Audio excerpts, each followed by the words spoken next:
Present day 2024. Florence, Colorado. ADX Florence, Administrative Maximum Facility, America's most secure Supermax prison. You're sitting in your cell, 7 feet wide, 12 feet long, concrete walls, concrete bed, steel toilet, steel sink. One small window, 4 inches wide, 42 inches tall, reinforced glass. You can't see anything except sky. No human contact. 23 hours daily in this box. 1 hour exercise in another concrete cage outdoors, alone. This is your life. Forever. You're 35 years old. Ivan Petrov. Prisoner number 87956-054. Serving 25 years federal prison, no parole. You're in the same facility as Al Chapo, the Boston bomber, the Unabomber Ted Kaczynski. But you're not a drug lord, not a terrorist, not a bomber. You're a hacker, a cyber criminal. And you killed 6 people with a keyboard from 5,000 miles away. You never saw them, never touched them, never meant to kill them. But they're dead because of you. Yesterday, mail call. A letter pushed through the slot in your door. You get 1 letter weekly maximum. This one is from Sarah Mitchell, age 24. She writes every month for 2 years since you arrived. The letters are always the same, reminding you of what you did, who you killed. Her mother, Linda Mitchell, age 52, died May 15, 2017, St. Mary's Hospital, Detroit, Michigan. Your ransomware locked the hospital's computer systems. The doctors couldn't access her medical records. Gave her the wrong medication. Allergic reaction. Dead in 20 minutes. You killed her from your bedroom in Sofia, Bulgaria, with a computer and internet connection. You read Sarah's letter, Ivan. My mother would have been 59 this year. She'll never be 59. Because of you. You took her with a keyboard. You never saw her face. Never knew her name. Just wanted Bitcoin. She was a number to you. I want you to know who she was. The letter continues with details about Linda, her job, hobbies, life. Sarah sends these letters to make her mother real to you. It works. You cry sometimes in your cell, alone, where no one can see. You can't undo it. You can't bring her back. You're just here in this cage forever. And you remember how it started when you were just a kid with a computer. The beginning age 16 to 18, 2005 to 2007. 2005, Sofia, Bulgaria. Post-Soviet poverty. You're 16, Ivan Petrov, smart kid, poor family. Father works construction, when there's work, mother cleans offices. You live in a tiny Soviet-era concrete apartment, 400 square meters for 4 people, you, parents, younger sister. But you have a computer, old, second-hand Pentium 3, Windows XP, slow, but it works. You taught yourself programming at 12, Visual Basic, C++, Python. Self-taught genius. By 16, you're better than most computer science graduates. You spend 12 to 15 hours daily online, gaming forums, hacking communities, dark web. 2006, you discover black hat hacking, illegal hacking for profit. You learn to exploit vulnerabilities, bypass firewalls, steal data. Your first job, hack a small Romanian company's server, steal customer database, sell it on dark web forum for $500 Bitcoin. Easy money. More than your father makes in 2 months. You're 17 and hooked. Age 18 to 23, 2007 to 2012, 2007 to 2012, you build reputation on dark web forums, Alphabi, Silk Road. You offer services, steal data, DDoS attacks, malware development, credential stuffing. You make $2,000 to $5,000 monthly fortune in Bulgaria. Your family thinks you're a freelance programmer for Western companies. They don't ask questions about the money. Age 20, 2009, you move out, rent small apartment, live alone, 3 computers, fast internet, VPNs, Tor browsers, encrypted everything. You're careful, never use real identity online, always bounce through proxies, cash out Bitcoin through mixers. You're invisible. But the work is getting boring. Stealing credit cards, selling databases, it's low level. The real money is in ransomware. Age 24 to 26, 2013 to 2015, ransomware, Malware that encrypts victims' files, demands ransom payment, usually Bitcoin, for decryption key. If they don't pay, files are deleted forever. It's extortion. It's illegal. It's extremely profitable.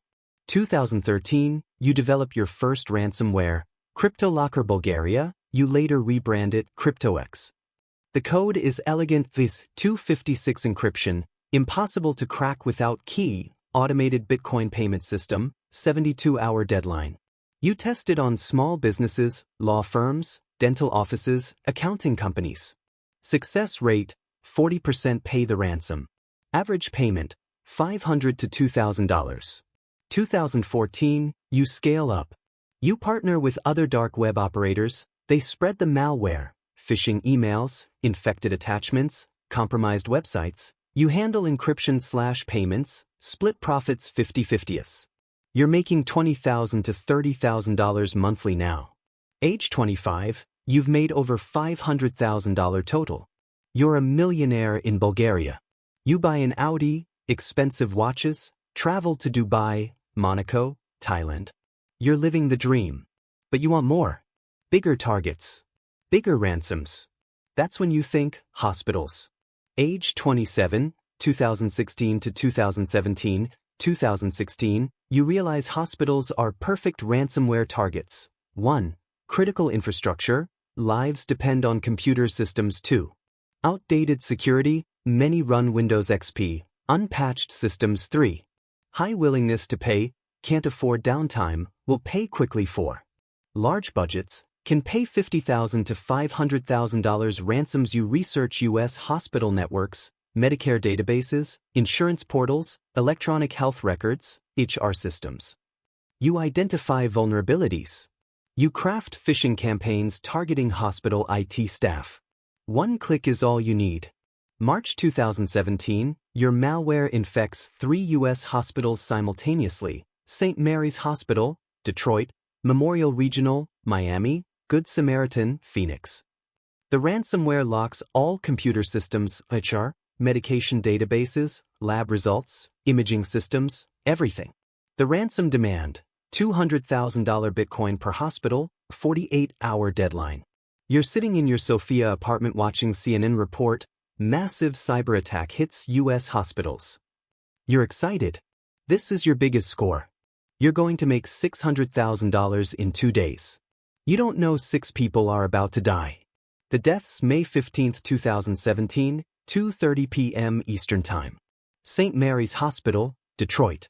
Your ransomware has locked the system for 6 hours. The hospital is operating manually, paper charts, handwritten notes, no access to patient histories, allergies, medication lists. Linda Mitchell, age 52, arrives at your severe chest pain, shortness of breath. Doctor orders medication for heart attack. Normally, the doctor would check her HR first, see she's allergic to this specific drug. But the system is locked. No access. The nurse asks Linda about allergies. Linda is in severe pain, can't remember all her allergies, doesn't mention this one. They give her the medication. Anaphylactic shock. Dead in 20 minutes. Robert Diaz, age 67, diabetic, insulin pump malfunction, needs emergency dose calculation from his records. System locked. Doctors guess the dose. Overdose. Coma. Dies 48 hours later. Emma Johnson, age 34, car accident, internal bleeding, needs emergency surgery. Operating room delays because anesthesia records are locked. They can't verify her prior reactions to anesthesia drugs. Proceed anyway. Severe reaction. Dies on operating table. Michael Torres, age 8, severe asthma attack, needs immediate medication. His exact dosage is in the system, but doctors give standard pediatric dose. Too low for his severity. Respiratory failure. Patricia Williams, age 71, stroke, needs TPA, clot-busting drug, within 3-hour window. But they can't access her medical history to verify she's eligible, no prior brain hemorrhages. Delays. By the time they manually confirm, it's 4 hours. Too late. Massive brain damage. Dies 3 days later. James Anderson, age 43, Routine surgery scheduled, but pre-op labs are locked in system. Surgery proceeds without full labs. Undetected infection. Septic shock during surgery. Dies in ICU. 6 people. 6 deaths. May 15 to 18, 2017. All at St. Mary's Hospital. All because the computer systems were locked. All because you sent a phishing email. All because you wanted $200,000 Bitcoin. You don't know about the deaths yet. You're watching the hospitals scramble. St. Mary's pays the ransom May 16, $200,000. Memorial pays $200,000. Good Samaritan refuses, they have backups. You make $400,000 in 3 days. You're ecstatic. Rank 5. The news May 19, 2017. You're in your apartment, Sophia. CNN breaking news. 6 dead in Detroit hospital cyber attack. Your stomach drops. You read the details. Linda Mitchell, Robert Diaz, Emma Johnson, Michael Torres, Patricia Williams, James Anderson. 6 names. 6 people. The report says, FBI investigating whether ransomware attack contributed to patient deaths. If proven, this would be first case of cyber-induced manslaughter in U.S. history. You sit frozen. You've stolen millions. You've extorted thousands. But you've never killed anyone. Never wanted to. This was just money. Just code. Just computers. Not real. Not people. Not deaths. But they're real. 6 people. Because of your ransomware. Because hospitals couldn't access records. Because doctors made mistakes without data. Because you locked the systems for $200,000. You tell yourself, I didn't kill them. The hospital killed them. They should have paid faster. Should have better backups. Should have better security. But you know the truth. You caused this. You targeted hospitals knowing lives depended on those systems. You just didn't care. Until now. Age 30, 2019, you try to quit. May 2017, you stop the ransomware operations. Delete the malware. Shut down the infrastructure. But it's too late. FBI is hunting you. Interpol is involved. They're tracing Bitcoin transactions, analyzing malware code, tracking forum posts. They know you're in Bulgaria. October 2019, you're on vacation in Spain, Marbella. Bad decision. Spain has extradition treaty with US. October 15th, Spanish police arrest you at your hotel. FBI agents are there. They extradite you to US within 48 hours. January 2020, federal trial. Detroit, Michigan, same city as St. Mary's Hospital. The charges: computer fraud, extortion, wire fraud, 6 counts of involuntary manslaughter. The prosecution shows your code, your Bitcoin wallets, your forum posts. They bring Sarah Mitchell to testify, Linda's daughter, age 22 then, crying on the stand describing her mother's death. The defense argues, the hospital made the errors, not Ivan. He didn't intend to kill anyone. This is unprecedented prosecution. You can't charge manslaughter for a cyber attack. The jury doesn't care. They see 6 victims. 6 families. 6 coffins. And you, the hacker who wanted money more than he cared about consequences. Verdict: guilty on all counts. Sentence: 25 years federal prison, no parole. Restitution: $2.4 million to victims' families. You have $1.8 million seized assets. You owe the rest forever. Age 30 to 35, 2020 to 2024, March 2020, you're transferred to ADX Florence. They classify you as high-risk cybercriminal, too dangerous for normal prison, could hack from inside. ADX is designed for terrorists, cartel leaders, spies. Now it's designed for you. Your cell, 7 by 12 feet. Concrete everything. 23-hour lockdown. No human contact. 1 hour daily exercise in concrete cage. Meals through slot and door. No phone calls. 1 letter weekly. No visitors. Your family can't afford to visit from Bulgaria. For 4 years, 2020 to 2024, this is your life. You read. You exercise. You think. Mostly you think about the 6 people. Linda Mitchell. Robert Diaz. Emma Johnson. Michael Torres, Patricia Williams, James Anderson. Their names are burned in your memory. Sarah's letters arrive monthly. Sometimes she's angry, "You're a murderer." Sometimes she's sad, "I miss my mom." Sometimes she's philosophical, "Do you even feel guilty?" You want to write back, "Yes. I feel guilty every day.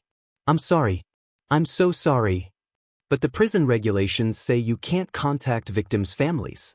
So you just read and feel guilty. Alone. In your cage. Rank 8, The Guilt Present Day 2024. You're 35. You have 20 years left in ADX Florence. You'll be 55 when released. Your sister writes occasionally, she's married now, has 2 kids, your parents are old. You've missed everything. The math of your life. Money made $2 million from ransomware, money seized $1.8 million, money kept $0, years in Supermax 4, so far. Years remaining 20 people killed 6, lives destroyed dozens, families, friends. You think about Linda Mitchell constantly. Sarah's letters make her real. Linda was a nurse. She spent 30 years helping patients at St. Mary's. The irony kills you. She worked at the hospital you attacked. She dedicated her life to saving people. You killed her trying to extort her hospital. The others haunt you too. Robert, 67, grandfather, retired teacher Emma, 34, mother of 2 young children Michael, 8, just a child, whole life ahead, Patricia, 71, survived cancer twice, killed by your ransomware, James, 43, father, coach, volunteer firefighter 6 people. Real people. With families. With lives. With futures. All gone because you wanted Bitcoin. Because you thought hospitals were perfect targets. Because you didn't think about consequences. Because you thought cyber warfare had no casualties. But 6 casualties. Their names are your prison. The concrete cell is just where your body lives. Your mind is imprisoned by guilt. Forever. This is cybercrime. Not victimless. Not abstract. Not just code and computers. Real deaths. Real families. Real consequences. You made millions from your bedroom. You killed 6 people you never saw. And now you're buried alive in America's most secure prison. For 25 years. Alone. With 6 names burned into your conscience. Forever. The end.